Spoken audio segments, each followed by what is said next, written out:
بكتاب الله والسنن التي أتت عن رسول الله تنجو وتربح. Ky frik po, sepse s'pe bën, esenca është që mos me praktiku të ndalumen, ama motivi dallon shumë. Por këtë ka thonë nuk i ka lënë Omer radhiyallahu anhu punë e ulta si shkak i frikës nga mëkati, po si shkak i madhërimit të Allahut. Dhe shumë dallon kur njeri ka madhërim të Allahut azza wa jall, edhe e lën gjunahun, e lën mëkatin, edhe e kryen me plot dëshirë dhe dashuri ibadetin, shumë dallon kë dhe ibadeti dhe cilësia e adhurimit ti, se zonë dikosh që thot ki kujdes nëse se bën dënohesh, ki kujdes se nëse se bën, kë është bajagi formë robotike për me kry puna, po bajagi është shumë formë e vështirë, po edhe pse është e rëndësishme edhe ajo.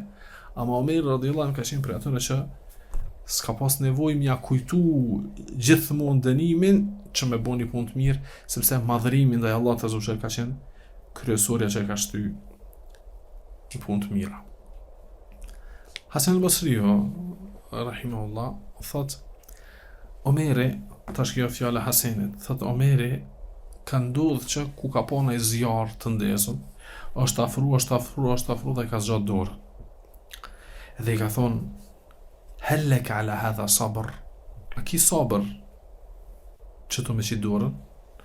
Instinktivisht së ne man dorën aty, të më thonë, se nuk të ngën ty dora jote mu, ndërhyn diçka tjetër që të shtenë mu tërheka, po. Thot hellek ala hadha sabr, a ki sabër me nejtë që to? Jo. Atëherë rre atje ku duhet. Nëse s'ki sabër me nejtë që to, për mi zjarë dhe me zgat dorën, atëherë rre aty ku duhet, ku dënë Allahu azza wa jall.